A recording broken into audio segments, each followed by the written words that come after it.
Eh ben, écoutez, bonsoir à tous, et bienvenue, à ce webinaire donc, intitulé, «Maîtriser et économiser l'énergie facile avec Linky», qui est donc organisé dans le cadre du, défi énergie, auquel vous êtes inscrits, cette année.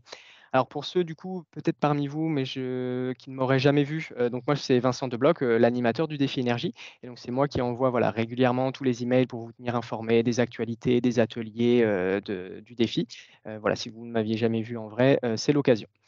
Du coup, le webinaire de ce soir, ça va porter, sur le compteur, communicant, d'électricité, Linky et donc pour cela, nous avons, la chance d'avoir avec nous, ce soir, 2 intervenants, qui nous viennent, d'Enedis, à savoir donc madame, Marine Philippard et monsieur Frédéric Toutain, qui pourront du coup, nous partager, toute leur expertise, sur ce sujet-là. Du coup, Marine et Frédéric, si vous le voulez bien, je vous laisse, la main, 2 petits instants, pour vous présenter, rapidement vous présenter aux différents participants. Donc je vous laisse, le micro. Bonsoir et Frédéric, tu veux commencer? Non, je t'en prie, vas-y, vas-y. Donc Vas-y, vas-y. bonsoir à tous, Marine Philippard, je travaille en fait, au sein d'Enedis dans les Yvelines et avec mon collègue Frédéric, on est en fait, ce qu'on appelle interlocuteur, hein, pour les collectivités locales. Donc on travaille, au quotidien avec, les collectivités locales, mais aussi les associations du territoire, voilà, donc sur les Yvelines toujours, et on est ravis d'être là, de participer à cette animation. Bonjour, alors je vais me présenter et je vais essayer de me montrer à tout le monde. Je vais couper la caméra après, mais au moins vous aurez un visage. Donc je m'appelle Frédéric Toutain, moi je suis effectivement IP, donc IP interlocuteur privilégié ou chargé de relations vis-à-vis des collectivités locales. Nous sommes sur donc la direction territoriale 78. Nous sommes 5 à nous partager quasiment 240 communes, des communes rurales, des communes avec voilà, une forte densité ou pas d'ailleurs, donc c'est assez varié. Et beaucoup de questions par rapport au compteur Linky. Donc on est ravis effectivement de pouvoir vous donner pas mal de réponses par rapport à des questions sur ce compteur. Merci beaucoup, pour ces présentations.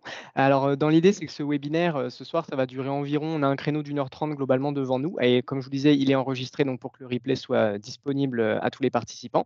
Dans l'idée, voilà, pour poser vos questions, vous pouvez le faire, un petit peu au fil de la présentation et donc pour cela, vous avez, 2 solutions globalement. Soit vous activez votre micro et vous posez votre question, soit tout simplement vous pouvez, utiliser le chat. Donc il y a déjà un petit message qui a été envoyé. Donc voilà, n'hésitez pas, à le faire également, directement depuis le chat. Hop.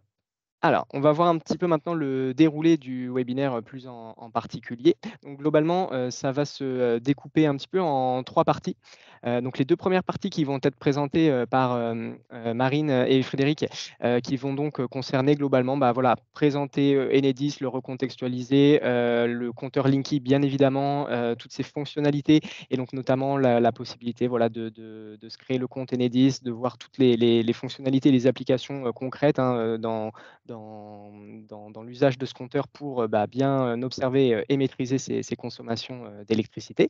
Et puis après ça, dans un dernier temps, une partie qui va être plutôt centrée sur vraiment, voilà, la maîtrise de ses consommations, d'électricité. Donc on va pouvoir échanger sur, un petit peu des astuces à mettre en place, pour tout ça et il y aura également un petit quiz qui sera présent, donc rien de bien méchant bien entendu, mais de manière à voilà aussi rendre la présentation, interactive, hein. Ça va être l'idée vraiment de pouvoir échanger tous ensemble. Donc j'insiste, mais n'hésitez pas si vous avez des questions, voilà, n'ayez pas peur de les poser, hein. On va être justement là pour, essayer d'y répondre, au maximum, donc n'hésitez pas à nous en faire part.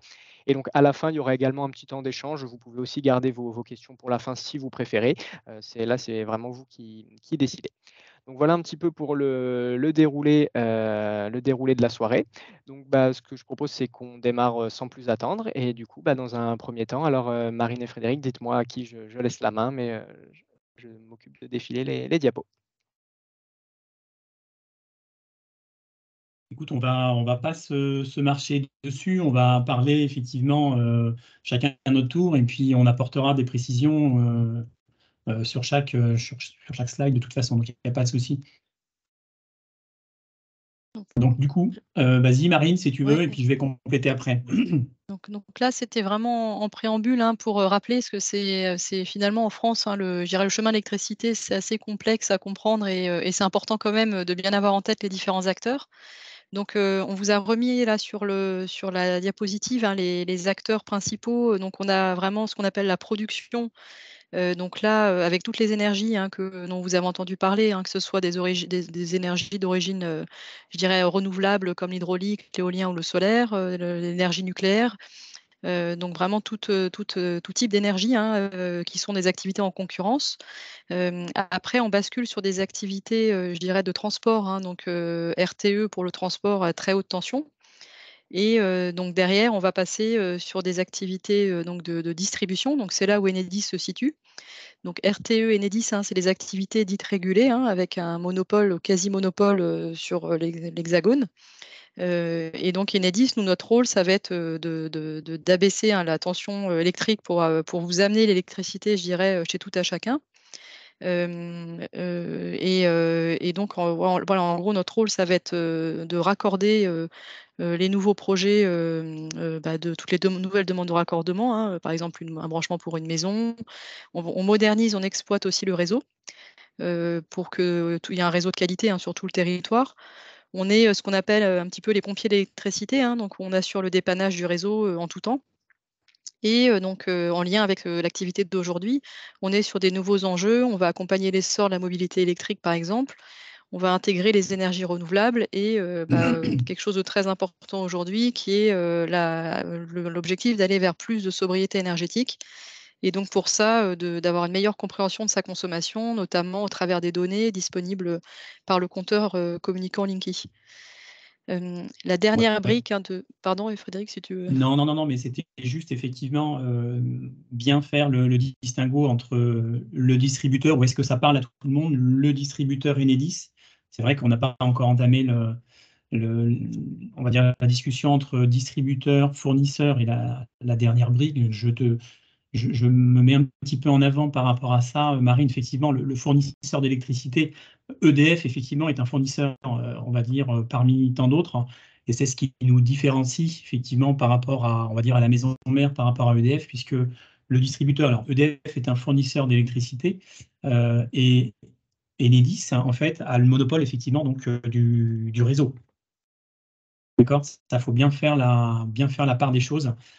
Tout comme effectivement, donc, on a indiqué en dessous que Enedis avait été créé en 2008, avec évidemment toutes les fonctions et toutes les missions en fait, que nous avons. En fait, auparavant, on ne s'appelait pas Enedis, on s'appelait en fait ERDF. Je ne sais pas si ça parle à différentes personnes, mais donc là, on a évidemment très simplifié, mais en fait, ERDF est né en 2008, effectivement, pour bien différencier par rapport à la maison mère. Et en 2015, on a basculé vers effectivement le nouveau nom qui s'appelle Enedis. Donc, le mot Enedis, en fait, est tout récent depuis 2015. Mais auparavant, c'était effectivement ERDF. C'est juste pour resituer un petit peu. Et cette dénomination, en fin de compte, qui est arrivée en 2015, c'était surtout pour différencier la filiale, puisque nous sommes une filiale en fait du groupe EDF, de la maison mère. Voilà, c'est juste pour faire un petit peu d'historique, parce que c'est un peu compliqué on nous confond souvent avec EDF, et effectivement, nous ne sommes qu'une filiale maintenant. Et effectivement, la dernière brique, ça va être vraiment des activités en concurrence, c'est les fournisseurs d'électricité. Il y en a une quarantaine aujourd'hui de mémoire sur le marché. Et donc souvent, c'est eux auprès de qui avec qui vous êtes en relation. Donc voilà, je pense que.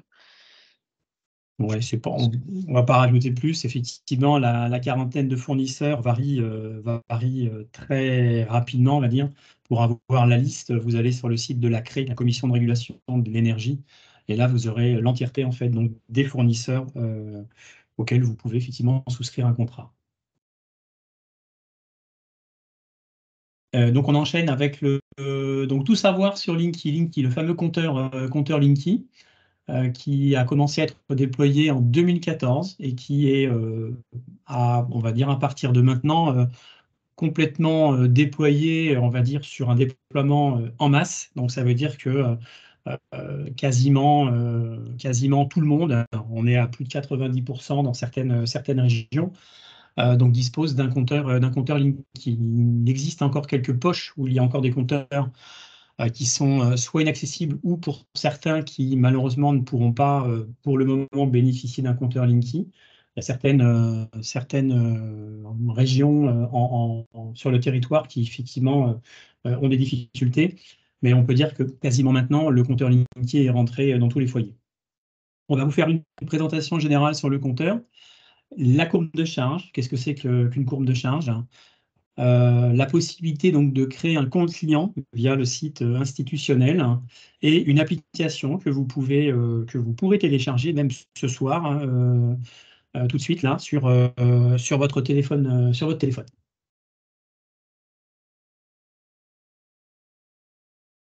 Donc, sans plus attendre, on vous propose un petit quiz, si vous le voulez bien. Vous pouvez répondre peut-être dans le chat.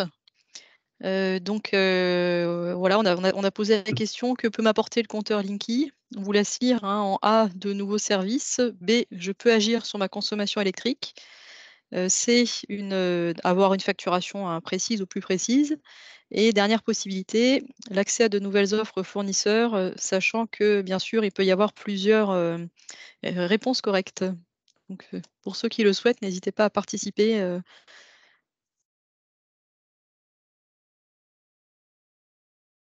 PC. Je vais répondre dans le fil. Il y a quelques questions sur éventuellement reste-t-il des opposants Linky qui ne l'ont toujours pas, et qu'en pensez-vous? Effectivement, il y a encore quelques opposants, mais ça reste effectivement vraiment, encore une fois, des petites poches. Alors, on est plus la région Ardèche, tout ce qui est grande métropole. On a complètement basculé sur effectivement des avis plutôt positifs, même sur la globalité des communes au niveau du département des Yvelines, voire même de la région parisienne, puisque la DR Île-de-France-Ouest représente effectivement donc trois territoires, hein, donc le 95, le 92 et le 78.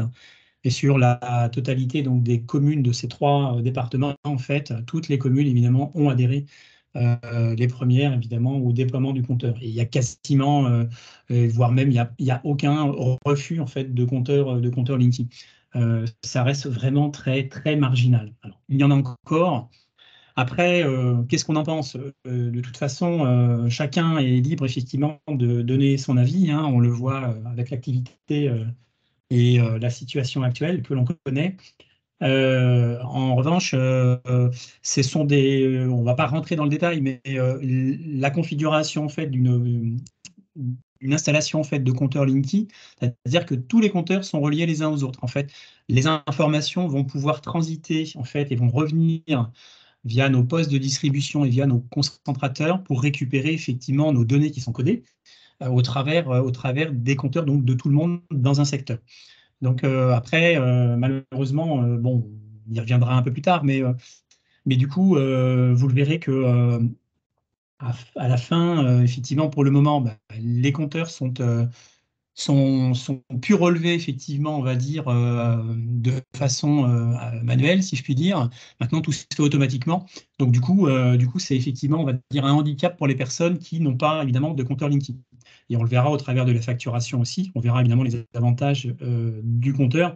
C'est dommage. Mais bon, on ne peut pas obliger après les gens, si les gens ne veulent pas nous ouvrir les portes, parce que principalement, ce sont des compteurs qui sont situés plutôt dans un domaine plutôt privatif, hein, alors que les autres compteurs qui sont situés sur le domaine public, vous avez des coffrets qui sont situés sur le domaine public, tout cela sont remplacés. Donc on ne peut pas forcer les portes. Mais par contre, les anciens compteurs ne sont plus fabriqués. Donc de toute façon, c'est comme une vieille voiture, hein. À un moment donné, bah, elle fonctionne, mais du jour au lendemain, bah, il faudra de toute façon remplacer ce compteur parce que c'est une loi, c'est une obligation. On est vraiment tenu de remplacer ces compteurs. Donc voilà, c'est un peu dommage, quoi. Mais il y a vraiment très très peu d'opposants effectivement à ce compteur. Bon, faut quand même le savoir. Très rapidement, très rapidement en fait les nouveaux services. Donc, bah, voilà, Marine vous a donné. Vous êtes d'accord, ok. Bah, écoutez, merci pour votre transparence et sincérité. Après, on ne va pas refaire le discours et le débat, c'est pas le but de ce soir, mais effectivement, nous en tant qu'Enedis, on a organisé beaucoup de réunions pour essayer d'apaiser ou de rassurer effectivement les gens sur effectivement beaucoup d'interrogations sur les cours en porteur en ligne, qu'est-ce que c'était, sur ce nouveau compteur qui n'est pas forcément révolutionnaire en soi, puisque l'ancien compteur permettait quand même de pouvoir récupérer des informations via des petits boîtiers que l'on mettait. On appelait ça des boîtiers de téléreport. Ça permettait de récupérer les informations, mais il fallait encore faire un geste manuel pour récupérer ces informations. Donc on pouvait les récupérer quand on voulait, mais il fallait y aller, on va dire, physiquement. Alors que là, il y a des interrogations qui sont très régulières sur le compteur. Voilà. Du coup, je vais juste répondre très rapidement sur les nouveaux services. Les nouveaux services, bah, on a gagné du temps, par exemple, sur des mises en service, sur des réglages de puissance, c'est-à-dire toutes les interventions que nous faisions auparavant avec le déplacement du petit bonhomme bleu avec la petite voiture bleue.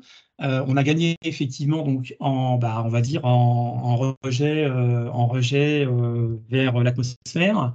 Donc du coup, on se déplace moins. Du coup, on peut réaliser, on va dire, des fois en même pas 24 heures, une mise en service dans un appartement, puisque les compteurs sont évidemment communicants. C'est un petit peu on va dire, on pourrait faire le pendant par rapport à Orange, où vous avez Orange qui se déplace de moins en moins pour des résiliations ou des mises en service en fait, de lignes électriques, de lignes de téléphone. Bah, nous, maintenant, c'est la même chose. Donc, on a gagné effectivement en déplacement, en temps, et puis en satisfaction de la part des clients, par exemple. Vous voyez, on pourrait effectivement juste aborder, mais très rapidement, le compteur Linky permet, par exemple, si vous êtes dans la mouvance, je souhaite mettre des panneaux photovoltaïques sur mon pavillon. Le compteur Linky, effectivement, si vous n'avez pas de compteur Linky, vous ne pouvez pas faire ce que l'on appelle de l'autoconsommation individuelle. Le compteur Linky, lui, permet effectivement cette possibilité-là. Voilà. Les facturations précises, bah, je ne reviens pas dessus, évidemment, avec des compteurs qui sont relevés non plus avec des estimations. Vous avez donc une facture réelle, avec la consommation réelle. Vous n'avez plus d'historique de consommation. Vous n'avez plus vous êtes, voilà, vous pouvez toujours être mensualisé, mais vous n'avez plus un rattrapage, on va dire, en fin d'année. Voilà. L'accès à de nouvelles offres fournisseurs, on ne va pas forcément trop détailler, mais par contre, vous avez effectivement maintenant une multitude de tarifs de nuit, ce qu'on appelle l'heure pleine, l'heure creuse. Avant, il y avait des tarifs 22h30, 6h30, 23h30, 7h, minuit, 8h. Là, on en a beaucoup plus. Vous avez les horaires méridiens maintenant aussi.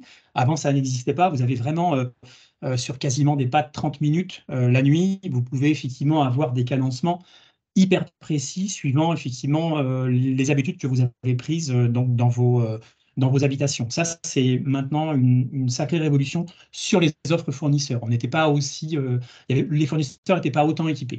Voilà. Vincent, tu peux continuer. Si vous avez des questions, n'hésitez pas. Je vois que Marine essaye de répondre. Tac, tac, tac. Oui. Voilà.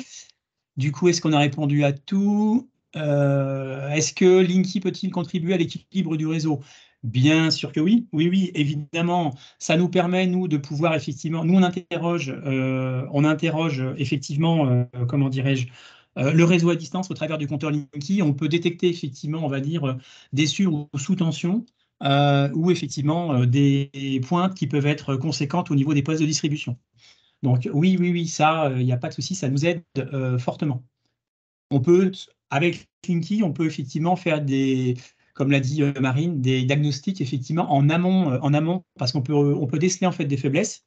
Et ça nous permet effectivement de voir, par exemple, sur du réseau aérien nu, on peut citer des exemples, par exemple, comme des nids d'oiseaux qui sont effectivement, qui sont des fois présents en fait sur nos réseaux aériens. Nous en avons dans le sud Yvelines, hein, par exemple. Ou alors, vous pouvez avoir effectivement des faiblesses au niveau du réseau. On sait qu'il y a on peut avoir des chutes de tension, on peut avoir des petites micro-coupures, et ça nous permet de diagnostiquer effectivement donc le départ au travers du compteur Linky. Ça, pour le coup, c'est effectivement très révolutionnaire parce qu'on gagne un temps conséquent et justement on fait du diagnostic avant une panne. Si on rentre effectivement dans le vif du sujet, le compteur Linky, donc cette petite boîte verte que vous avez maintenant chez vous, puisque auparavant vous aviez des compteurs qui pouvaient se situer à l'extérieur ou à l'intérieur sur maintenant les nouvelles installations, les nouveaux contrats, nouveaux raccordements. Vous avez systématiquement le compteur à l'intérieur de votre habitation, situé pas très loin du tableau de répartition. Donc, vous avez quelques indications. Effectivement, tout en haut, au-dessus du mot Linky, vous avez effectivement un petit indicateur lumineux. Ça, c'est effectivement une petite LED qui vous indique effectivement le nombre de quantités d'électricité que vous consommez, puisque c'est une LED qui clignote sur de l'instantané. On vous a mis des repères de consommation sur la droite. Évidemment, 1 kWh, bah, c'est évidemment 1000 watts. Donc, ça équivaut à une journée et demie de télévision. Et pour 2 kilos, vous avez une douche. Donc, je ne suis pas en train de vous dire regardez la télé plutôt que lavez-vous, mais pour autant, c'est effectivement relativement, c'est très parlant. Comment dirais-je, pour revenir sur l'indicateur lumineux, en fait, c'est 1 watt. Donc, c'est quasiment rien du tout, en fait, un clignotement. Plus, en fait, il va clignoter rapidement et plus, en fait, ça vous indique que vous avez évidemment quelque chose qui consomme derrière. Un four, une machine à laver. Enfin, vous pourrez regarder quand vous mettez la machine ou quand vous n'avez rien, vous avez juste de l'éclairage, puisque maintenant, on est principalement équipé de LED, hein, même au niveau des habitations.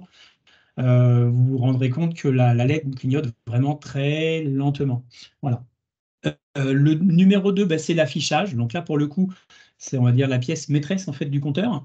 C'est ce qui vous permet effectivement donc, de visualiser quasiment tous les exemples d'affichage que vous pouvez évidemment avoir au travers du compteur. Et lorsque vous allez manipuler avec les touches 3 et 4, alors enfin, vous avez le 3, dans le 3, vous avez un moins et puis un plus, d'accord? Et le plus, il est situé au-dessus du chiffre 6. Vous allez voir, parce que le chiffre 6, en fait, c'est un voyant lumineux qui est très important. Si jamais un jour vous avez une coupure au niveau de votre compteur, on va vous demander, donc ce petit voyant va s'allumer, va vous indiquer que votre compteur il est coupé et que pour remettre en service, en fait, il faut effectivement appuyer donc sur la touche plus qui est située à côté donc du 3, parce que le 3 c'est le moins, donc vous n'avez que 2 touches en dessous l'afficheur, le moins et le plus. Vous restez plus de 2 secondes et vous pourrez remettre en service votre disjoncteur. En règle générale, les compteurs, je parle de disjoncteur parce que dans votre compteur, vous avez alors un disjoncteur, on appelle ça, le terme technique, c'est un rupteur. Donc il fait office de disjoncteur, mais des fois vous avez le compteur qui peut effectivement se réenclencher automatiquement et des fois, en fonction effectivement de la coupure, on vous demande effectivement donc de rappuyer sur ce petit plus, donc plus de 2 secondes, pour pouvoir donc remettre en service votre installation. D'accord? Ça, il faut le savoir parce que c'est effectivement c'est pas forcément indiqué. D'accord? En dessous du mot Linky, vous avez le numéro en fait du compteur. Ce numéro-là se situe sur la facture que votre fournisseur vous envoie lorsque vous avez évidemment les données de consommation et les factures à payer. Ça, c'est votre matricule compteur. Vous en avez qu'un. Il est unique, en même temps que votre point de livraison. Donc, sur votre facture, vous avez le point de livraison, qui est en gros la pièce d'identité de votre compteur, et vous avez ce fameux matricule. Donc, ne le perdez pas de vue, parce qu'on peut aussi vous le demander si jamais un jour vous avez éventuellement un souci. Je dis il est unique, il se peut que, évidemment, sur le nombre de 36 millions de compteurs changés, il y ait aussi le même matricule compteur chez un autre monsieur Martin, mais ça reste exceptionnel. Donc, c'est pour ça que vous avez un point de livraison et un matricule compteur. Les exemples d'affichage qui sont visibles au niveau donc, du voyant numéro 2, donc l'afficheur, vous avez effectivement donc, sur cette visualisation, cet afficheur, eh bien, votre contrat. On vous indique quel est votre contrat. Si vous avez un contrat de base. Alors le contrat de base, c'est le minimum en fait, c'est-à-dire que c'est un contrat qui est généralement en simple tarif. Quand vous êtes sur des tarifs dits de nuit, donc heure pleine, heure creuse, vous avez effectivement une autre dénomination. C'est au travers donc de l'affichage que vous l'avez aussi. En faisant donc défiler avec les touches de défilement, ben, vous avez des affichages évidemment qui seront différents, notamment par exemple la puissance souscrite, c'est la puissance que vous avez souscrit auprès de votre fournisseur, c'est la puissance que vous avez contractualisée avec votre fournisseur, donc ça c'est toute la puissance que l'on peut vous délivrer au travers d'un appartement, d'une maison. Voilà, d'accord? Et ça, c'est une puissance qui effectivement peut aussi se traduire par, on va dire, un chiffre au niveau de votre disjoncteur. On pourra y revenir tout à l'heure. Vous avez d'autres affichages, par exemple, vous voyez, 3252 VA. Alors ça, c'est donc une puissance apparente, c'est la puissance que, quand vous faites défiler les touches, c'est la puissance que vous voyez au moment de la consultation. Si vous avez effectivement une machine à laver qui fonctionne, donc vous aurez et la LED qui va clignoter rapidement, et la puissance, donc la puissance, on va dire, instantanée, la puissance du moment, qui effectivement sera affichée. Ça vous donne en gros la puissance de effectivement, qui est enregistrée au niveau du compteur. Donc si vous avez une puissance, voilà, 3200 volts ampères, ça peut être effectivement une machine, ça peut être une plaque électrique, ça peut être, voilà, ça peut être un four, voilà, ça vous indique effectivement cette puissance. La puissance max qui, elle, se traduit un petit peu comme une courbe de charge, c'est la puissance max atteinte que vous avez effectivement donc atteinte comme son nom l'indique au niveau donc de votre consommation. Cette puissance max, elle est relativement importante puisque si vous avez, voyez, souscrit par exemple une puissance de 12 kg, donc 12 000 watts, et que vous êtes par exemple voyez, un peu plus de 8647 volts ampères, la puissance max, ben là vous pouvez effectivement peut-être vous dire, bah, si je ne dépasse pas, par exemple, 9000 watts de puissance, je peux éventuellement me rapprocher de mon fournisseur et baisser ma puissance souscrite, donc mon abonnement, et passer sur un abonnement donc à 9 kg. Et là, pour le coup, vous aurez effectivement des abonnements qui seront moins chers vis-à-vis de votre fournisseur. Ce sont des petites indications qui vous permettent de regarder, de contrôler et de vérifier si effectivement vous ne pouvez pas faire des économies par rapport à votre tarif que vous avez contractualisé. Parce que des fois, vous avez des fournisseurs qui peuvent vous mettre le maximum, ou alors vous souhaitez vous avoir la sécurité et puis d'un coup, vous avez effectivement donc, une puissance relativement conséquente. Pour autant, n'hésitez pas à regarder votre compteur parce que des fois, vous n'avez pas effectivement toute cette puissance voilà, à utiliser. En fait, ce qu'il faut faire sur une maison, c'est qu'il faut prendre, alors c'est facile à dire, hein, il faut prendre la puissance totale en fait de votre maison ou votre appartement et en gros vous divisez par un tiers parce qu'on n'utilise jamais la puissance maximale tout en même temps. Vous avez forcément des pièces le soir que vous n'utilisez pas, la machine, vous n'allez pas l'utiliser tout le temps. Donc, on n'est pas obligé, effectivement, d'avoir évidemment la valeur pleine puissance. Donc, ça, c'est à vous de voir. Mais en général, on se fait une petite règle comme ça. On prend cette puissance, la puissance maximale, la puissance vraiment, en gros, votre bilan de puissance. Et puis, du coup, voilà, vous le verrez, on verra ça après. Effectivement, on va avancer. Vincent, je t'en prie. Voilà, la courbe de charge. La courbe de charge, c'est un peu l'équivalent par rapport à la puissance max. Ça va définir effectivement l'évolution de votre consommation. Si vous avez une courbe de charge, alors c'est comme un oscillo hein, de toute façon, les courbes de charge, elles sont effectivement calculées sur des pas de 30 minutes. En règle générale, ce sont pour des puissances qui sont inférieures à 36 kg, donc on va dire le commun des mortels. Vous avez différents pas, en fait. Donc, vous avez des pas de 10, des pas de 20, des pas de 30 minutes. Là, pour le coup, vous vous êtes réglé sur un pas de 30 minutes. Ça permet de voir, effectivement, la consommation donc, de votre maison. Et ça permet effectivement de comprendre un petit peu cette puissance qui est en relation avec la puissance auquel vous avez souscrit de par votre fournisseur. Donc ça, quand comment dirais-je, je vais y arriver, excusez-moi. Quand on regardera tout à l'heure comment créer un compte, il faudra penser effectivement à activer cette courbe de charge. Sinon, vous ne la verrez pas en visuel. On verra ça tout à l'heure. Vincent, tu peux tourner. Peut-être par rapport aux questions, Ah oui. Frédéric, je voyais que se passe-t-il si on dépasse la puissance souscrite? Là, il faudra effectivement souscrire un contrat mieux dimensionné donc auprès de votre fournisseur ou décaler vos usages de consommation. Oui. Parce qu'effectivement, l'installation électrique, le but, c'est d'avoir ça risque de se mettre en sécurité, quoi. Ouais, là, il y a Si je peux le toujours un dire temps de manière, ouais. ouais, il y a toujours un temps d'attente où ça va pas couper direct. Vous avez toujours effectivement de toute façon on va dire il y a à peu près un petit quart d'heure, sauf si vous êtes sur une puissance vraiment appelée, style par exemple une pompe. Là, pour le coup, ça demande beaucoup de puissance appel au départ, mais sinon, si vous dépassez un petit peu, vous avez toujours une tolérance de 15% à peu près. Et il y a une deuxième question, Frédéric, l'indication Linky de puissance max est-elle réinitialisée? Et si oui, quelle fréquence? C'est une bonne question. Moi, je ne sais pas. J'imagine qu'elle La ouais. puissance max, non, la puissance max, elle ne sera pas réinitialisée.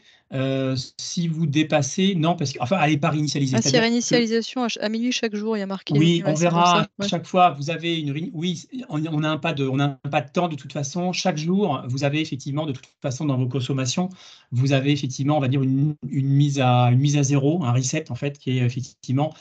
Il y a des fois ça varie, des fois c'est minuit, des fois c'est 11h30, ça dépend des fois des régions. En règle générale, c'est aux alentours de minuit. Ils font la bascule aux alentours de minuit.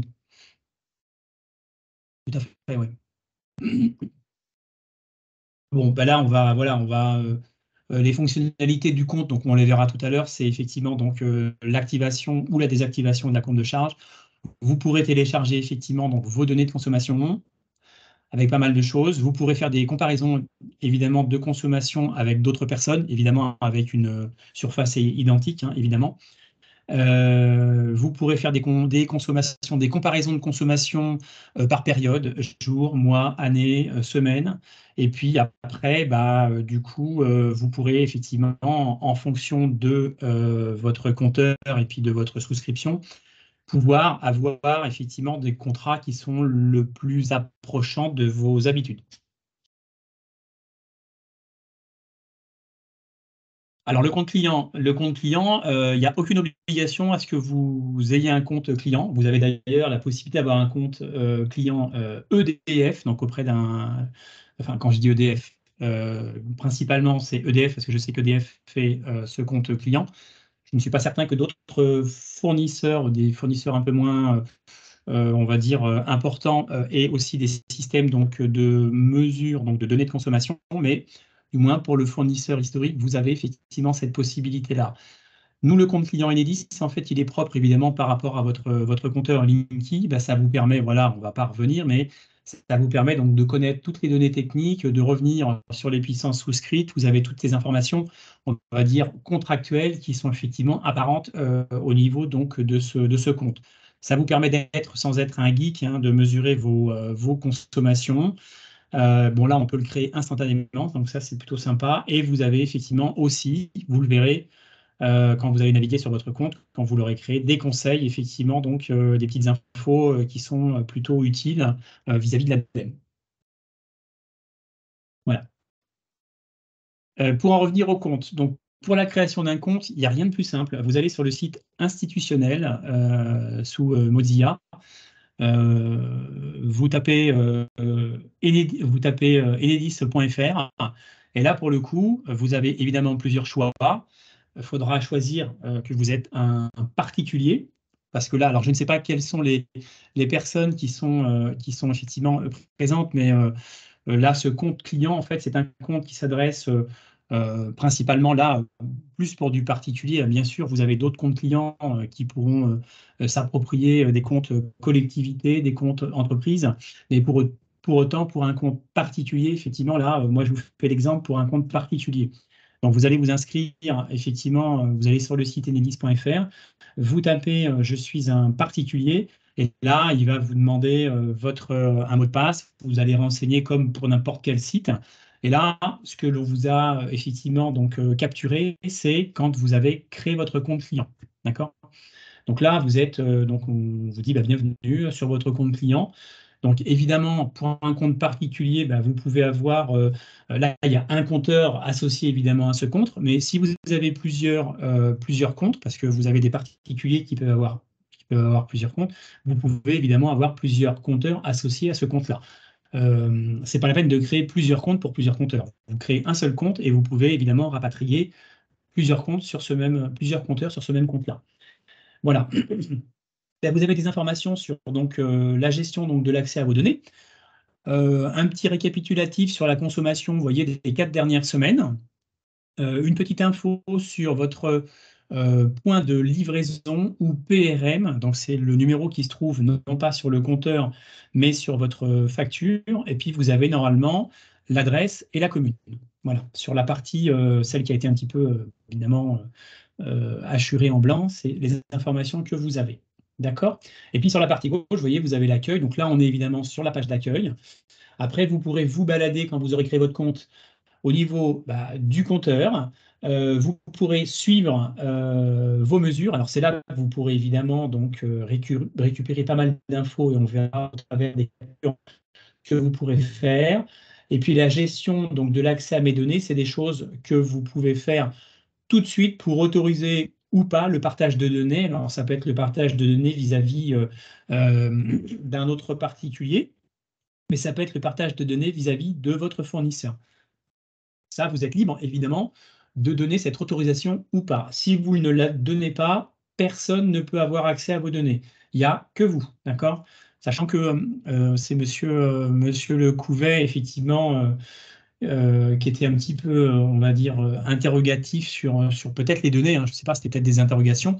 Les données sont toujours codées, hein, c'est du langage 0 ou 1, et après c'est retranscrit effectivement sous forme de données de consommation. Nous, on récupère effectivement un langage qui est codé au niveau des données de consommation de chaque compteur Linky. Mais vous n'avez pas ce langage-là, vous avez directement vos consos.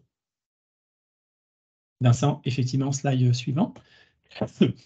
Là, vous avez la possibilité sur, si vous avez un portable, c'est une application que vous pouvez télécharger. L'application s'appelle Enedis à mes côtés. C'est une application, vous voyez, responsive. Hein, c'est une application qui, effectivement, vous pouvez la télécharger sur une tablette. Vous pouvez la télécharger sur votre téléphone portable. C'est disponible comment dirais-je, sur Apple Store ou si vous avez un Android sur Play Store. Vous téléchargez, vous écrivez Enedis à mes côtés. C'est une petite application en fait qui vous permet évidemment de vous informer sur, alors ça c'est hyper important, sur les interruptions d'électricité, donc les fameuses coupures de courant. Ça vous évite peut-être de paniquer ou de téléphoner à la mairie. Vous avez effectivement donc cette application-là. Ça vous donne en temps réel les interruptions de coupure de courant. Et ça vous donne aussi en temps réel à peu près, donc vous avez un curseur, on va dire, un horaire prévu de rétablissement. Ça descend même jusqu'à la rue. Donc vous pouvez effectivement savoir quelles sont les rues de la commune X qui ont été coupées. D'accord ? Ça, c'est évidemment très important. Donc, je vous invite évidemment à télécharger cette application-là. Et en plus, sur cette application-là, vous pouvez aussi avoir vos suivis de vos données de consommation. Là, vous pourrez le faire au travers d'un compte via votre ordinateur, mais au travers de votre téléphone, vous pouvez effectivement avoir la même chose sur votre téléphone. Bon, il faut avoir évidemment une bonne paire de lunettes, une bonne vue, mais dans l'absolu, vous avez en gros la même chose. Donc, vous pouvez suivre vos données de consommation, vous pouvez visualiser l'évolution de votre consommation, faire les comparaisons, la même chose que je vous ai dit tout à l'heure. Là, vous avez essayé de le faire en même temps. Hein. Vous allez sur Play Store ou je vous dis Apple Store, télécharger cette application-là. Vraiment, nous, on la recommande parce que déjà, ça permet de pouvoir sensibiliser un peu plus effectivement donc, tous les clients sur cette application-là, et puis vous avez une multitude d'informations. Ça, c'est plutôt bien. Voilà. Tu peux passer. Voilà, donc le suivi de consommation, voilà, on va vous montrer des exemples donc, de courbes de charge, de puissance max, et puis des alertes de consommation. Vous allez les voir au travers des différents slides. Là, on vous a fait une capture d'écran sur, en fait, vous voyez, on est dans le menu « Suivre mes mesures ». Donc, vous avez encore une fois votre point de livraison avec votre numéro, donc la consommation. Vous avez, donc là, on a fait effectivement une comparaison entre années. Donc, vous voyez, vous avez quand même vraiment la possibilité. Donc, vous avez la possibilité de faire donc, par année, par heure, par jour, par semaine et par mois. Donc ça, c'est vous qui choisissez, vous faites ce que vous voulez. Vous avez les périodes aussi, vous voyez sur la partie légèrement à gauche, les périodes qui sont affichées.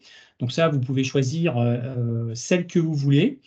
Et puis là, du coup, bah, vous voyez, on voit bien effectivement donc, des différences de comparaison.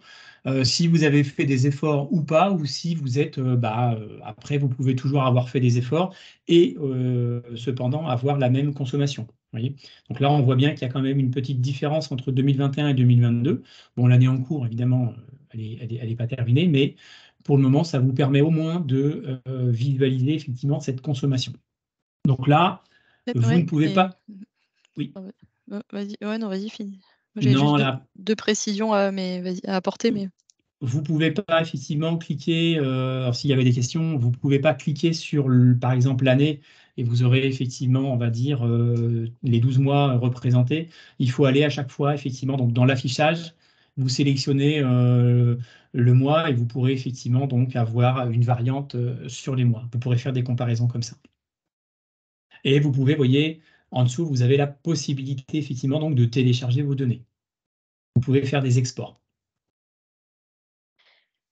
une information ouais, peut-être complémentaire, c'est toutes les données hein, qui sont disponibles sur votre espace Enedis sont disponibles en unités hein, de consommation électrique, donc kilowattheure. Vous n'aurez jamais de données en euros, puisque là, c'est vraiment lié à votre fournisseur d'énergie. Donc, c'est deux sujets vraiment différents, quoi. Après, l'intérêt de voir d'avoir l'information en kilowattheure, c'est qu'on peut vraiment voir effectivement s'il y a eu un effort de maîtrise de la consommation d'énergie, je dirais, indépendamment de la hausse des prix, par exemple, qu'on subit actuellement. Ça permet effectivement de voir si vous avez été plus économe ou plus vertueux ou si vous avez une meilleure maîtrise de votre énergie. Oui, tout à fait, tout à fait. Donc encore une fois, comme dit Marine, effectivement, nous, Enedis, notre rôle, hein, on ne l'a peut-être pas suffisamment expliqué, mais c'est d'entretenir, hein, c'est exploiter le réseau, mais c'est aussi évidemment faire remonter toutes les données de consommation, donc des données de consommation donc, en kilowattheure. Après, vous avez le fournisseur qui va effectivement récupérer ces données de consommation, puis là, vous aurez votre facture. Mais nous, en fait, on produit des données de consommation. Voilà, on récupère les données de consommation enregistrées par le compteur. Point barre, hein, pas plus. Là, bah, vous avez effectivement un affichage différent sur la consommation donc, en lourd qui vous permet effectivement de pouvoir vous rendre compte si vous avez de grosses variantes ou si c'est relativement lissé. Si vous avez des variantes, vous seuls pourrez les expliquer. Ça vous permet de voir effectivement ce qui s'est passé sur des consommations donc, chez vous. Bon, c'est assez parlant quand même, hein. Ça reste effectivement assez détaillé. Là, on vous a fait une capture sur les fameuses puissances max. Donc, voilà, ça reste très succinct, mais c'est très parlant et très factuel. Donc, ça vous permet donc, de voir sur cette puissance max si effectivement, donc, si vous êtes, on va dire, en adéquation par rapport à la puissance que vous avez contractualisée auprès de votre fournisseur. Vous voyez, là, on dépasse. Alors, j'ai mes lunettes, mais je n'arrive pas à voir la puissance max. Mais si vous aviez souscrit un contrat de 12 kg, par exemple, vous voyez, on est loin, hein. Donc, voilà, pour le coup, rapprochez-vous du fournisseur. Ça, c'est pareil, c'est assez parlant. Et pareil, ce qui peut être intéressant, c'est de voir si on dépasse à un moment de la journée la puissance max à un instant T. Il y a vous seul qui allez peut-être comprendre pourquoi il y a ce dépassement.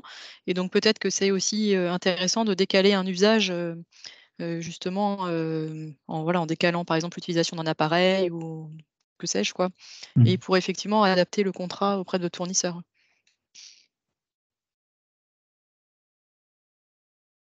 Là, on revient un petit peu sur l'application Enedis à mes côtés. Ce sont pareil, des exemples. Voilà, vous avez la possibilité, vous voyez, de pouvoir, au travers même des pannes d'électricité, voilà, de pouvoir effectivement donc, suivre, vous voyez, vos consommations. Vous avez les informations donc, liées à votre contrat. Vous pouvez paramétrer, donc y avoir des notifications sur éventuellement, c'est un petit peu comme des seuils d'alerte. En fait, ça va vous créer des pop-up et vous aurez évidemment des notifications si vous êtes effectivement sur des dépassements par rapport au seuil d'alerte que vous vous êtes fixé. Voilà, ça c'est des petites nouveautés. Écoutez, en synthèse, les bénéfices du compteur Linky. Bon, après, la relève, on parlait de données de consommation, donc plus d'estimation, plus de rattrapage en fin d'année. Vous avez effectivement une facturation qui est basée sur vraiment votre consommation sur une relève réelle, puisque on interroge effectivement, on va dire, sur des pas de temps qui sont de l'ordre de 30 minutes. C'est un petit peu comme les courbes de charge, des pas de temps. On a toujours des indications. Donc après, ça remonte ou ça remonte pas, mais ça remonte surtout au niveau de nos serveurs, nous, côté Enedis.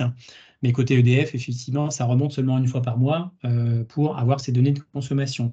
Mais ça n'empêche que nous, on regarde de façon très régulière la consommation, voir si le compteur, lui, effectivement, fonctionne toujours bien. Ça nous permet effectivement d'avoir cette restitution-là. Il y a toujours des contrôles.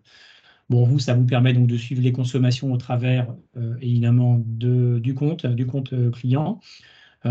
Si vous n'avez pas de compte, bah, vous pouvez quand même visualiser, vous voyez, la puissance max, la puissance apparente, la puissance instantanée. Donc, c'est des petites choses, mais vous pouvez au moins faire ça. Et puis après, voilà, modifier la puissance du compteur. La puissance souscrite, bah, après, ça vous permet effectivement, donc, comme je le disais, de regarder. Et puis après, permet de comptabiliser les données de consommation et de production. On n'a pas encore parlé effectivement de la production, mais bon, là, ça enregistre.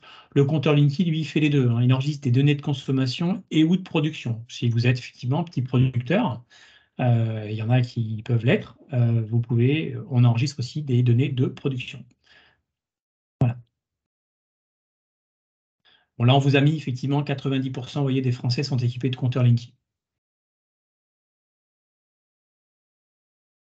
Alors, on tend vers le 100%, hein. On veut précisément aller au 100%. Comme ça, on aura effectivement un réseau qui sera complètement transformé.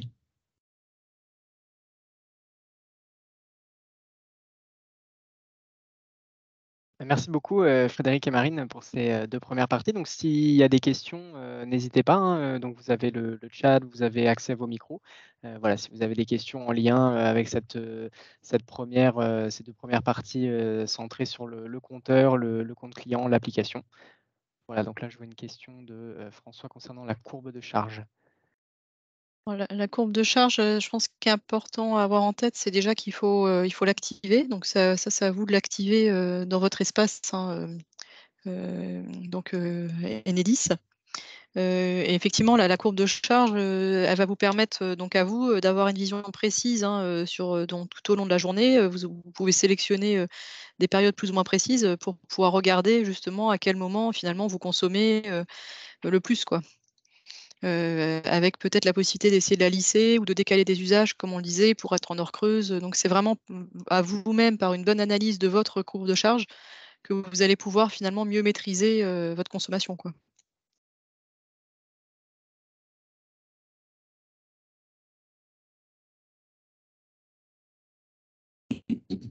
Vous pouvez préciser la question à la collègue de la consommation horaire. La courbe de charge, en fait, elle est par rapport au, comment dirais-je, au suivi des mesures. C'est ça? Vous voulez,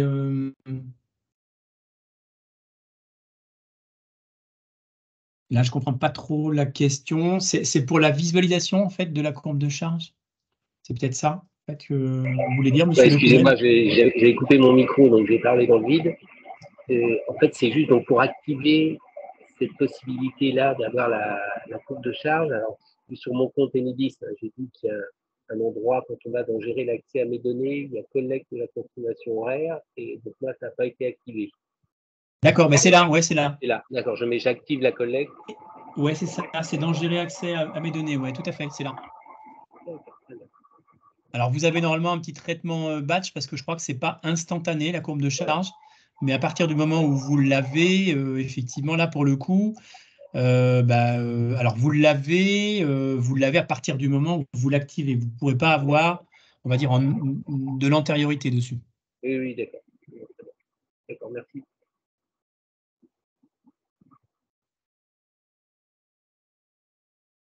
Très bien, s'il y a d'autres questions, même chose, n'hésitez pas, on y répondra effectivement, avec plaisir au fur et à mesure. Très bien et puis, sinon, on va pouvoir, enchaîner sur cette, 3e et dernière partie du coup qui va être maintenant centrée, sur, finalement un peu un échange sur, des astuces, des manières de réduire ses consommations. Alors là, on va plutôt être centré sur une thématique, électricité comme c'est la thématique, de la soirée, et donc notamment, voilà, grâce à l'utilisation aussi du compteur Linky pour déjà bien, observer et connaître ses consommations d'électricité, à la fois en termes d'énergie de kilowattheure, mais aussi de puissance, donc plutôt en kilowatts. Voilà, bien observer et bien connaître ses consommations, c'est un petit peu la première étape quand on est sur le chemin de la réduction de ses consommations, d'énergie. Donc là, ça va être un petit peu l'idée de cette, 3e, et dernière partie et voilà, je me répète souvent, mais n'hésitez vraiment pas, à poser vos questions, au fil de la présentation. Alors déjà, effectivement, pourquoi, est-ce qu'on cherche à réduire, ses consommations, d'énergie? Alors là, on a une petite infographie qui, montre un petit peu globalement la répartition, des consommations d'énergie dans un logement, voilà, comment ça se répartit finalement. Alors on comprend, assez intuitivement que le chauffage, c'est le premier poste de consommation en moyenne, à peu près, un peu moins de 70 des consommations sont liées au chauffage. Alors peut-être que parmi nous, dans les participants, il y en a qui sont, au tout électrique, hein, c'est pas systématique, hein, bien entendu. N'hésitez pas d'ailleurs à partager aussi vos propres configurations. Mais finalement, qu'on soit à l'électrique, au gaz, au fioul, peu importe, le chauffage reste, en général le poste majoritaire de consommation dans un logement. Et puis, parallèlement à ça, voilà, on a l'eau chaude sanitaire, la cuisson et enfin, ce qu'on appelle le poste d'électricité spécifique. Et ça, c'est aussi, un point, important, d'autant plus que ce soir, on est sur cette thématique d'électricité. Donc déjà pour bien définir ce qu'est, l'électricité spécifique en question, ça va être en fait toute l'électricité qui va être, consommée par des équipements, par des types, notamment, éclairage, multimédia, appareils électroménagers. En fait, voilà des sources de consommation qui de toute manière ne peuvent consommer globalement que de l'électricité.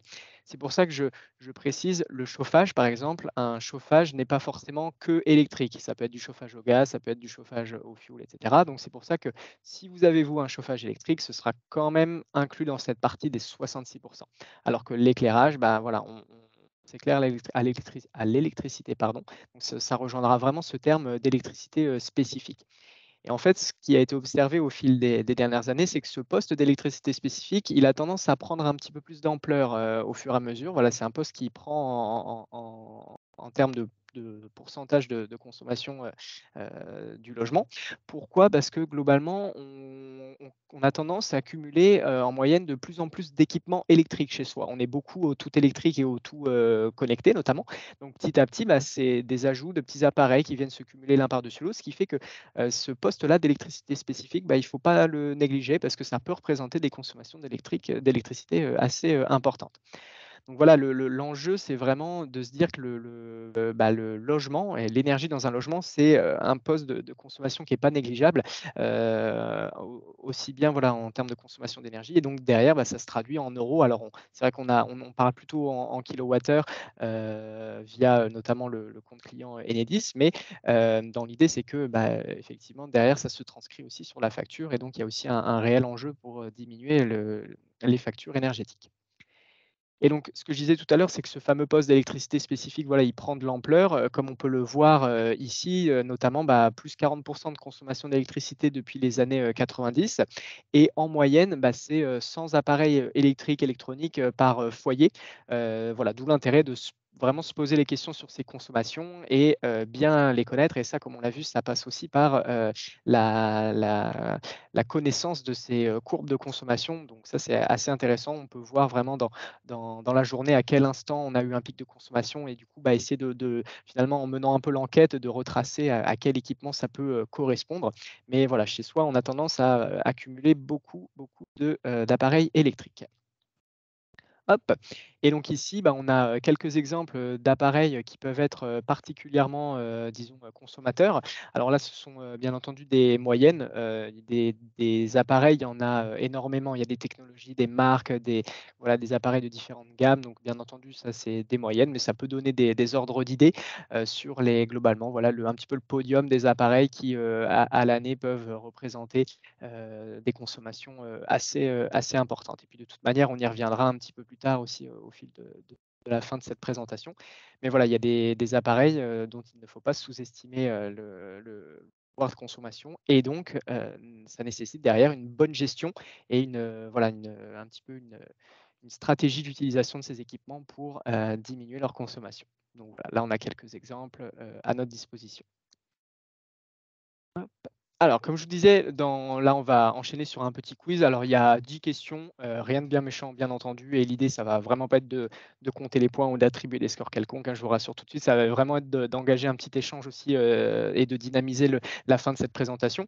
Donc, dans l'idée, voilà, il y aura 10 questions sous un format. Alors, il y en a peut-être qui ont participé la semaine dernière à un webinaire sur une thématique similaire, mais c'était sur la thématique du gaz. Donc là, ce sera des questions différentes sur plutôt une thématique électricité, sous format qui veut gagner non pas des millions, mais des watts. Donc voilà, il y aura 10 questions et l'idée, c'est que vous puissiez répondre dans le chat notamment.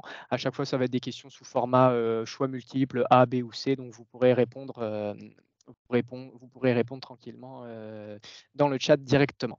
Alors, je vois un commentaire de François Lecouvet. Mon règlement de copropriété m'interdit de sécher le linge en extérieur. Et du coup, ce que vous voulez dire, c'est que ça implique l'utilisation du sèche-linge, c'est ça, en intérieur et donc d'un appareil.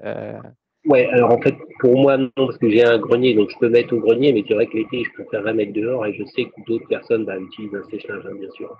Ouais. Donc, après, je ne sais pas, je pense que tout de suite, c'est le règlement de copropriété qui s'applique, on ne peut pas passer par-dessus. Ouais, c'est effectivement. La vie en copropriété, ça peut amener son lot de règles supplémentaires. Et donc, c'est vrai que là, tout ce qu'on va évoquer ce soir, hein, toutes les petites astuces, les conseils, évidemment, ça va être bien entendu à appliquer à son propre foyer, à l'adapter, à voir comment est-ce qu'on peut le mettre en place. Mais parfois, il y a effectivement comment dire, ça peut être un chemin un petit peu semé d'embûches.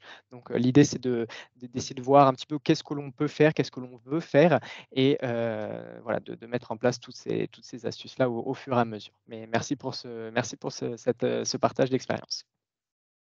Alors, si on commence du coup tranquillement, alors vous allez voir au début on va repartir un peu sur des questions plutôt d'ordre historique, hein, sur l'électricité pour finalement aussi remettre un peu de contexte derrière tout ça parce que l'électricité on est tellement habitué à en avoir, voilà, on allume un interrupteur, on en a, etc. Donc c'est aussi bien de remettre ça en contexte un petit peu. Donc les premières questions vont être plutôt sur des sujets historiques. Et donc là, je vous mets dans le chat la première question et puis elle va s'afficher juste ici. Alors question 1, à votre avis, en quelle année est née la première pile électrique qui a été inventée par le comte Alessandro Volta? Alors est-ce que c'était réponse A en 1740, réponse B en 1770 ou réponse C en 1800?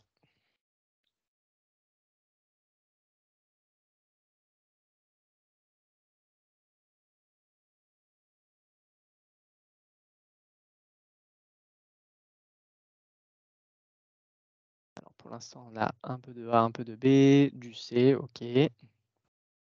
Déjà, on voit que c'était pas si récent que ça. Donc ça remonte déjà à quelques années. OK, alors on y va. Donc en l'occurrence, c'était en 1800. Donc la première pile, inventée par, voilà le physicien, italien donc Alessandro Volta qui bon globalement, ça reprenait des expériences qui avaient été menées, quelques années avant ça. Mais l'idée, c'est que c'était de base un petit peu un empilement de différents métaux, du zinc, du cuivre, voilà imbibés dans de l'eau salée pour, produire de l'électricité. Alors ça ressemble de très loin aux piles que l'on connaît aujourd'hui, mais malgré tout, la pile électrique, elle est bien née à cette époque-là. Alors, si on enchaîne, question 2, même chose, je vais envoyer ça dans le chat. En quelle année, cette fois, le physicien Henri Becquerel a découvert l'effet photovoltaïque? Hop, à votre avis, est-ce que c'était en 1839, en 1879 ou en 1809?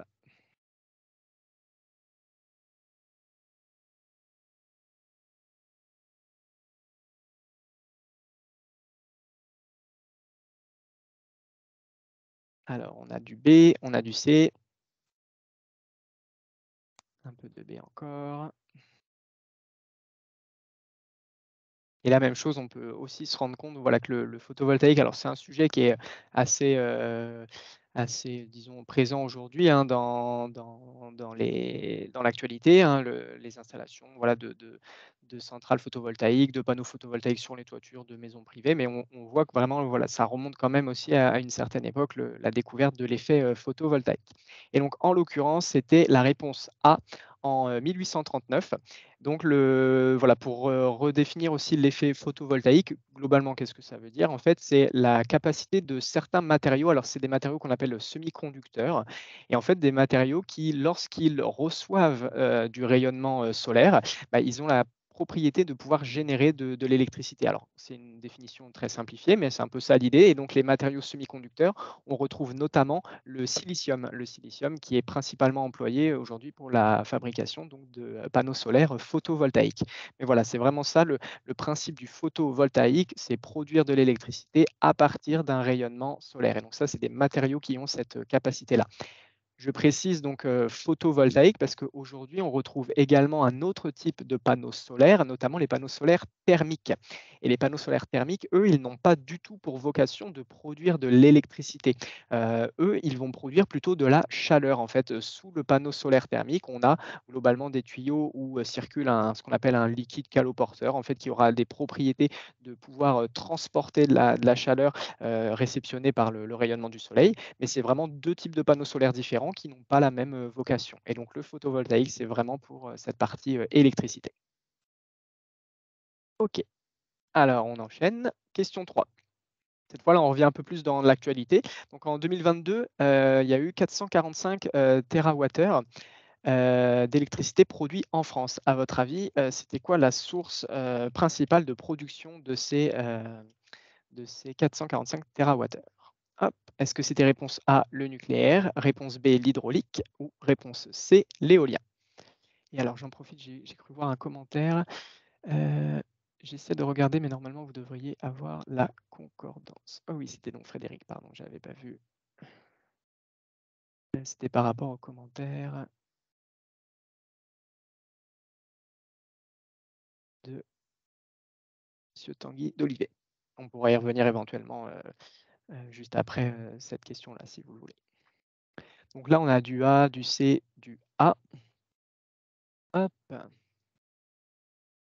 Donc effectivement, le nucléaire, c'était la principale source de production de l'électricité en France. Alors c'est autour de, d'ailleurs n'hésitez pas Frédéric et Marine hein, si vous avez aussi des chiffres plus actualisés, mais il me semble que c'était autour de 65% de la production électrique qui était basée sur du nucléaire. Et puis après, bah, on retrouvait tout un panel d'autres sources de production, notamment l'hydraulique, donc les barrages hydroélectriques, l'éolien, le solaire également, et puis les centrales thermiques, des centrales par exemple à gaz.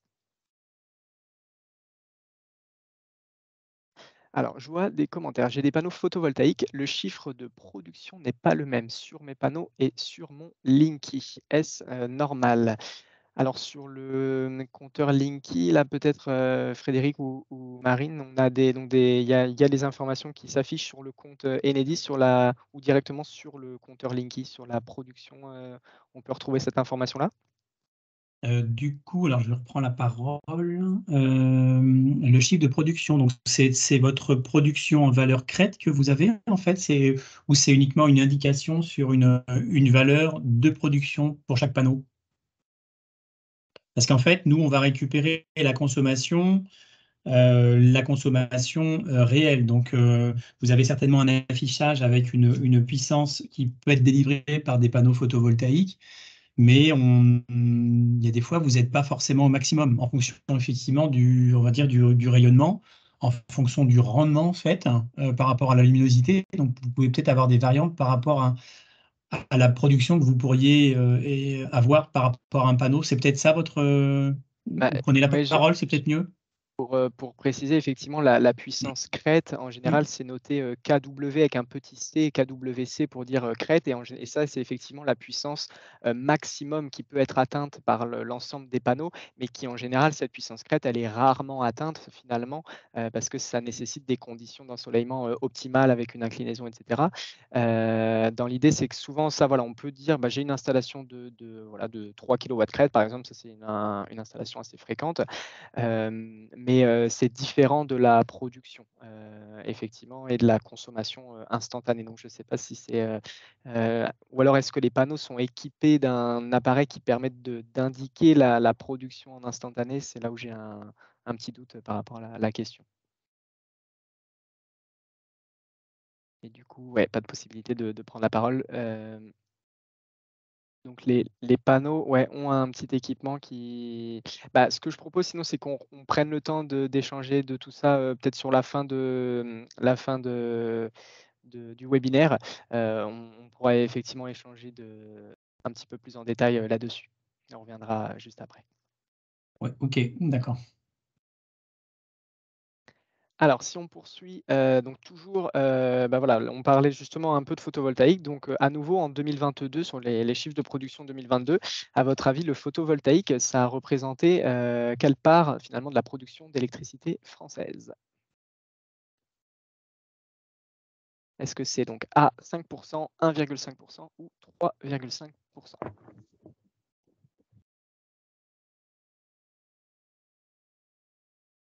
On a vu tout à l'heure que le nucléaire était, en majorité, ou plus autour de 65 environ. Là, on a un peu de A, un peu de B, du C également. Hop. Alors, en effet, ça va être la réponse C, donc autour de 3,5. Donc ça, c'est les chiffres 2022, en sachant que ça a augmenté par rapport à 2021. Et donc là, bah, les chiffres 2023, l'année est encore en cours, mais c'est un secteur aussi qui a tendance à prendre de l'ampleur chaque année. Alors, si on enchaîne, maintenant, justement, bah, on parlait de chauffage électrique, on disait que c'était pas, systématique, bien entendu, d'être au chauffage électrique chez soi. Mais à votre avis, sur tous les ménages français, quelle part est équipée de chauffage électrique? À votre avis, c'est, 1 foyer sur 2, un foyer sur 4 ou un foyer sur 3 environ?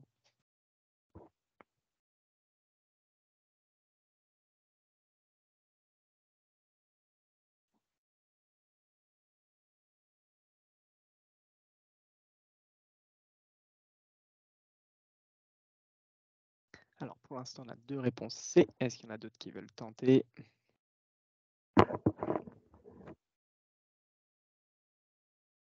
Hop, pour l'instant, tout le monde a l'air d'accord sur le C. Alors effectivement, donc un ménage sur 3 qui est équipé de chauffage électrique. Alors chauffage électrique au sens, disons, large, c'est-à-dire qu'on peut principalement penser aux radiateurs électriques, effectivement. Il y a aussi des planchers, chauffants électriques. Voilà, il y a différentes technologies, et même au sein des radiateurs, électriques, on trouve différentes technologies. C'est-à-dire qu'on a, voilà, ce qu'on pouvait appeler à une époque les grille-pains. Alors ça, en général, aujourd'hui, on essaie plutôt de s'en séparer parce que c'est des appareils assez, énergivores. Mais aujourd'hui, voilà, on a plusieurs technologies, notamment les convecteurs, électriques, des panneaux rayonnants, on a des radiateurs à inertie. Voilà, il y a vraiment plusieurs technologies de radiateurs électriques, dans l'idée, mais c'est que, ça montre un peu une pluralité des technologies, des performances, également de ces différents radiateurs-là. Mais c'est en moyenne, 1 foyer sur 3 qui se chauffe, à l'électrique. OK, alors on poursuit. Question 6, quelle est la consommation annuelle en électricité d'une box internet? Alors c'est, en moyenne, bien entendu. Heu, à votre avis, est-ce que ça peut représenter de 10 à 80 kWh, de 150 à 300 kWh ou de 90 à 120 kWh en moyenne?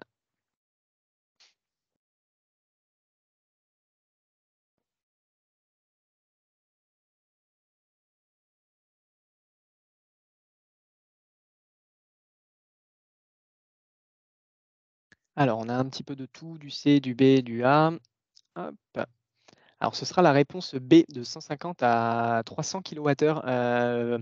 Faut se dire que effectivement, la box internet, on peut un petit peu la sous-estimer parce que, dans l'idée, c'est qu'en général, elle tourne en permanence. Alors, c'est même pas un appareil qui est en veille, hein, c'est un appareil qui tourne vraiment, un petit peu, en état de marche, aussi bien de jour comme de nuit et donc 365 jours par an, bah, finalement, ça représente une consommation qui n'est pas, négligeable. Donc ça, bah, il y en a peut-être parmi vous, qui ont profité du défi énergie pour emprunter notamment la mallette, Mesure Home. Et donc dedans, il y avait ce qu'on appelle un équipement, le wattmètre. Alors j'en reparlerai de toute manière en fin de webinaire. Mais disons que le wattmètre, ça peut permettre vraiment de connaître la consommation, enfin la puissance et la consommation de sa box internet. Et donc si vous le laissez brancher, par exemple pendant 24 heures, vous pouvez voir combien de kilowattheures, la box internet, elle a consommé, de manière vraiment très simple et intuitive. Et donc après, bah, vous avez plus qu'à multiplier ça par 365 pour globalement avoir une idée de ce que ça représente à l'année. Et donc, c'est pas négligeable pour le coup. Donc, ça peut être un appareil sur lequel vous pouvez adopter une stratégie, notamment, bah, typiquement, il y a aujourd'hui des équipements mécaniques qui s'appellent des minuteurs. Les minuteurs, vous le branchez à la prise murale et puis vous reliez votre box internet dessus. Le minuteur, vous pouvez actionner des encoches pour lui dire voilà, de telle heure à telle heure, bah, j'ai pas besoin de ma box internet, par exemple la nuit. Et comme ça, bah, vraiment, la box internet se coupe complètement. Après, à nouveau, comme je le disais tout à l'heure, c'est des choses à appliquer un petit peu au cas par cas. C'est-à-dire que parfois, la box internet, on en a besoin.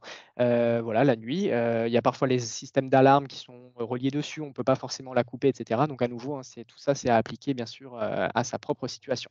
Mais du coup, la box internet, voilà, un équipement électrique, assez intéressant sur lequel se pencher. Hop. Si on poursuit, cette fois avec le frigo, un appareil aussi, pas négligeable et il y a pas mal de stratégies qu'on peut, adopter, par rapport à ça. Donc à votre avis, voilà, la poussière, la saleté qui peuvent s'accumuler sur la grille arrière d'un frigo, ça peut représenter, quel pourcentage finalement de sa consommation qui pourrait être évité finalement, si on entretenait et qu'on nettoyait bien, son frigo? Est-ce que ça peut être 18, 30 ou 10 de sa consommation?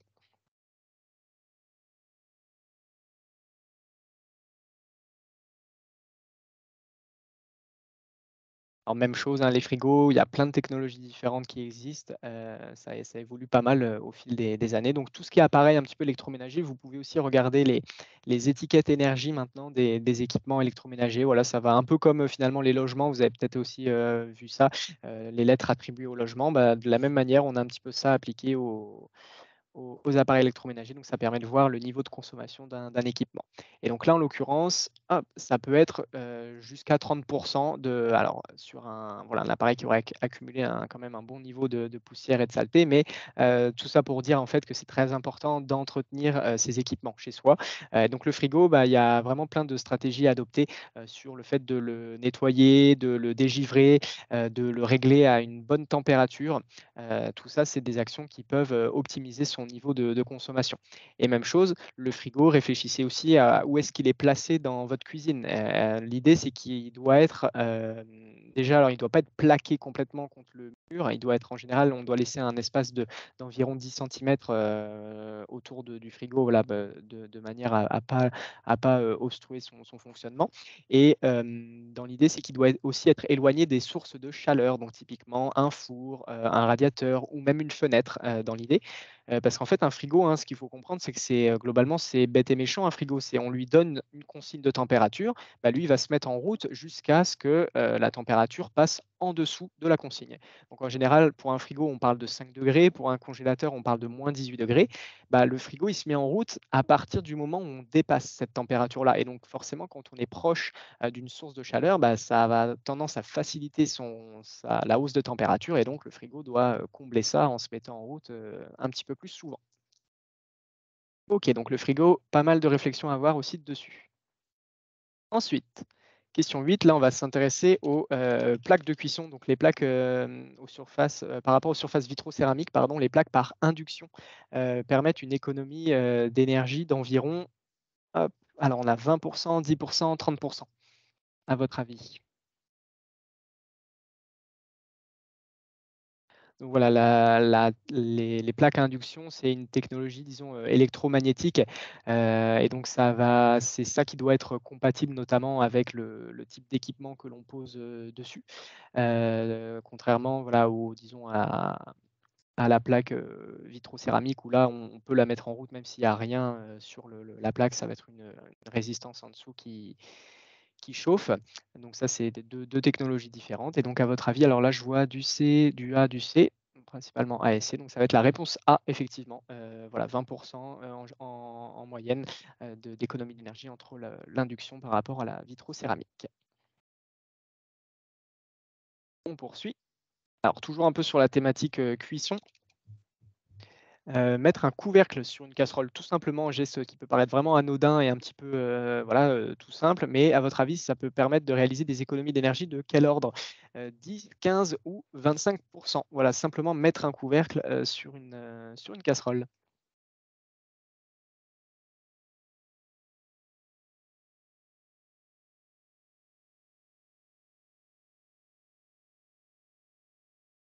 OK, là, tout le monde a l'air d'accord.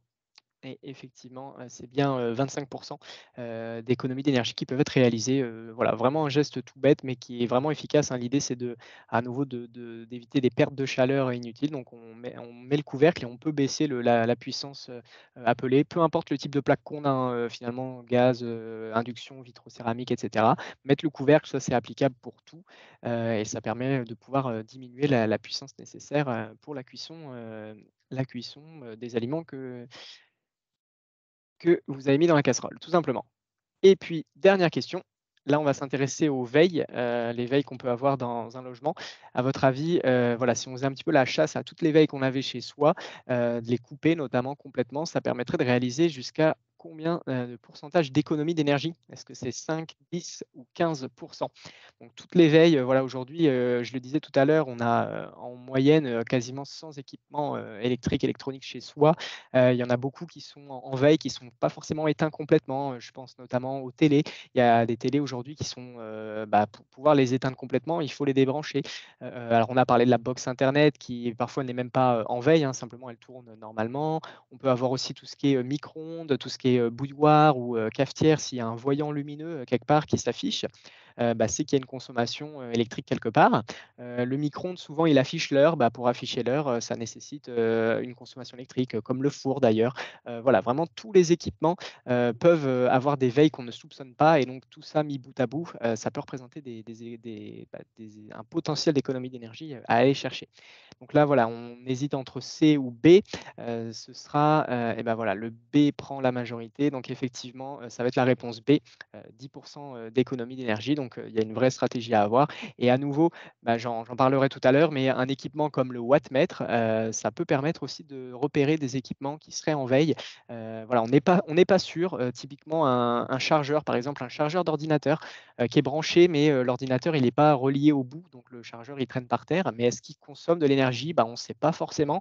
Avoir un wattmètre à disposition, ça peut permettre de s'en rendre compte. Voilà, si le wattmètre, il affiche une puissance, s'il affiche un chiffre, hein, globalement, qui est différent de 0, ça veut dire qu'il y a une consommation d'électricité qui se fait. Et donc les chargeurs d'ordinateur, même branchés, continuent de consommer, de l'électricité. OK, voilà, on a fini ce petit quiz. Merci de votre, participation. Donc, avec ces 10 questions-là, sur la thématique, électricité. Donc voilà, ce qu'on a vu, c'est que globalement, il y a une vraie stratégie à avoir chez soi sur, tous ces appareils électriques que l'on cumule, hein, de plus en plus, comme on l'a vu tout à l'heure. Donc il y a plein de choses que l'on peut mettre en place. Alors là, j'ai une petite infographie qui synthétise quelques exemples. Dans l'idée, c'est que n'oubliez pas sur Déclic, sur le site internet là, sur lequel vous faites notamment vos relevés de consommation, il y a tout un panel de documentation à votre disposition et notamment des guides sur les éco-gestes à mettre en place, certains spécifiquement sur l'électricité. Donc n'hésitez pas à aller y faire un tour et si vous ne trouvez pas tous ces documents, n'hésitez pas à m'envoyer un email, il n'y a aucun souci. Mais donc voilà, là on voit quelques exemples. Donc on retrouve les 10% sur les veilles. Donc une des stratégies effectivement, hein, des multiprises coupe-veille, on en retrouve de plus en plus. Voilà, des multiprises avec un interrupteur où vraiment quand on coupe l'interrupteur, on est certain qu'il n'y a plus de courant, il n'y a plus d'électricité qui passe dans les câbles, donc les appareils seront complètement éteints pour le coup. Alors des multiprises, on a ce format-là, il y a d'autres formats qui existent, un plus petit avec par exemple juste deux sorties. Il y a des formats où le voyant est lumineux, mais on a déjà vu par le passé qu'il y a des multiprises coupe-veille où le bouton n'est pas forcément lumineux, donc les deux existent. La box internet, voilà, là à nouveau, essayez de vous poser la question chez vous, voilà, qu'est-ce que vous pouvez faire vis-à-vis de cette box internet, pour, un petit peu réduire ses consommations d'énergie? Sur le chauffage, Alors là, chauffage, d'ailleurs que ce soit du chauffage électrique ou pas, malgré tout, le chauffage, c'est en général le premier poste de consommation dans un logement. Donc notamment là, ce qu'on voit, c'est que le réglage de la température, il va vraiment avoir un impact majeur là-dessus. Donc voilà, à quelle température je chauffe mes pièces? Est-ce que je chauffe toutes les pièces à la même température? Est-ce que j'adapte, selon les pièces? Ça, c'est beaucoup du ressenti et du confort, personnel. Mais voilà, en général, il y a des pièces, notamment la chambre, qu'on n'a pas besoin de chauffer autant que d'autres pièces. Donc c'est important et ça rejoint un petit peu ce qu'on disait, hein, sur, le fait, bah, par exemple, d'utiliser le compteur Linky et notamment le compte Enedis pour bien, connaître ses consommations d'énergie pour pouvoir les maîtriser. Bah, la température dans le logement, c'est un peu pareil. C'est bien d'avoir aussi des moyens pour, identifier la température qu'il fait concrètement dans les pièces, de manière à pouvoir vraiment agir de manière efficace. Globalement, on ne peut pas vraiment, agir de manière efficace si on n'a pas une bonne connaissance de l'état de son logement, de ses consommations. Et donc là, alors si on se descend en dessous dans la cuisine, bah, ce qu'on disait un petit peu, hein, sur voilà, les couvrir les casseroles pendant la cuisson, le frigo. Alors là, voilà, typiquement frigo à côté du four, bah, on essaie d'éviter. Donc tous ces équipements-là, il y a des choses à mettre en place pour venir diminuer. Alors laisser sécher le linge à l'air libre. Voilà, on a vu tout à l'heure que ce n'était pas toujours possible selon les situations. C'est à adapter, à nouveau, à sa situation. Mais les appareils par contre, type, bah, alors c'est valable pour le sèche-linge, le lave-linge ou notamment le lave-vaisselle. C'est des équipements, où, bah, si vous devez les utiliser, dans l'idée, c'est qu'il y a des moyens pour faire en sorte qu'ils consomment moins. C'est notamment tout ce qui va être programme, éco, qui en général sont des programmes qui montent à, moins, haute, température. Alors, c'est des programmes qui peuvent durer plus longtemps par contre et du coup, on peut se questionner, se dire: «Bah, ils durent plus longtemps, donc en fait, ils consomment plus». Alors, pas forcément, parce qu'en fait, comme je l'ai dit, c'est des programmes qui, montent moins en température et ce type d'équipement-là, c'est principalement la montée en température qui représente le gros de la consommation. Et si on prend un petit exemple, en parallèle, c'est comme un trajet en voiture. Un trajet en voiture, un Paris-Marseille, à 130 km/h ou, à 110 km/h, bah, certes à 110 km/h, on va mettre plus de temps à arriver, mais on aura moins consommé, d'essence sur le trajet. Bah, là, c'est un peu ça l'idée, ça dure plus longtemps, en termes de durée du programme, mais en termes de consommation d'énergie, ça en consommera moins. Ça, c'est important de vérifier notamment tout ce qui est documentation, sur ces appareils-là. Vous avez la marque, en général, vous avez peut-être gardé le fascicule, sinon on le retrouve en général sur internet sans problème. Mais dans l'idée, c'est qu'il faut faire attention à tout ce qui va être programme rapide par rapport à un programme, éco. C'est 2 choses différentes et en général, le programme rapide, lui, il est plutôt à l'origine de consommations un peu plus importantes parce que globalement, ce qu'il faut dire, c'est qu'un programme rapide, on demande à l'appareil de faire la même chose mais plus vite et donc pour ça, bah, il va devoir être un peu plus, disons, un peu plus punchy sur ses consommations. Donc c'est 2 choses différentes. Il faut essayer de faire attention à ça. Hop et puis si je continue, bah, voilà des quelques petits outils, qui peuvent être très utiles, je les ai, bah, je pense que tout ça je les ai évoqués déjà. Le thermomètre, hein, ce que je disais, c'est que c'est très important de connaître la température qu'il fait chez soi dans les différentes pièces. Ça, c'est vraiment un indispensable à avoir chez soi. La multiprise, coupe-veille également, bah, ça on a compris son utilité, je ne vais pas, répéter. Et puis là, bah, ce que je vous parlais tout à l'heure, donc le wattmètre, ça ressemble à ça, mais de toute manière, on va le voir la slide d'après, je présenterai la mallette, Mesurome dans tous les cas mais ça permet vraiment de pouvoir déterminer les puissances électriques de certains appareils et les consommations d'énergie, si on le laisse brancher pendant un certain temps. Donc ça peut vraiment mettre en avant les appareils les plus énergivores qu'on a, chez soi. Alors bien sûr, c'est vraiment que pour la partie électricité. Et puis un appareil qui ressemble un petit peu, mais qui a vraiment une fonctionnalité différente juste au-dessus, c'est le minuteur, la prise programmable, voilà, qui permet en fait tout simplement on actionne des encoches. Alors c'est un appareil, c'est mécanique, hein, c'est pas de l'électronique, ça peut être tout bête vraiment comme appareil, mais on actionne des encoches pour lui dire voilà de telle heure à telle heure, bah, moi je veux qu'il n'y ait pas de courant qui passe. Donc globalement, bah, l'appareil que vous reliez dessus, bah, sur la plage horaire que vous aurez décidé, bah, il sera complètement, éteint. Donc ça, c'est aussi des investissements qui peuvent être très, très judicieux. Et donc, bah, comme je vous disais, juste avant, voilà, là, je refais, avant de terminer, hein, je vais terminer là-dessus. Ça va être simplement, vous représenter la mallette Mesure Home. Alors, je pense qu'il y a certains, parmi vous ce soir, d'ailleurs, n'hésitez pas à nous faire des retours d'expérience, mais je pense qu'il y en a plusieurs parmi vous qui ont pu en bénéficier. Donc la mallette Mesure Home, c'est toujours possible de l'emprunter, hein, bien entendu. Il ne faut pas hésiter à m'envoyer un email là-dessus, mais donc ça va être une mallette, qui globalement va contenir un certain nombre d'équipements qui pourront vous permettre de bien identifier les consommations d'énergie chez vous. Donc à gauche, on a un thermomètre infrarouge, thermomètre de surface. Donc ça, c'est très, très intéressant parce que ça permet souvent, quand on a la température chez soi, c'est souvent la température ambiante, la température de l'air, mais on ne connaît pas forcément la température des surfaces. Et pourquoi c'est important? Parce que notre ressenti, le corps humain, il a tendance à faire la moyenne entre ces deux températures, température des parois et température de l'air ambiant. Donc voilà, cette espèce de petit pistolet, ce thermomètre infrarouge, il permet de voilà, détecter des surfaces qui seraient plus froides que des autres.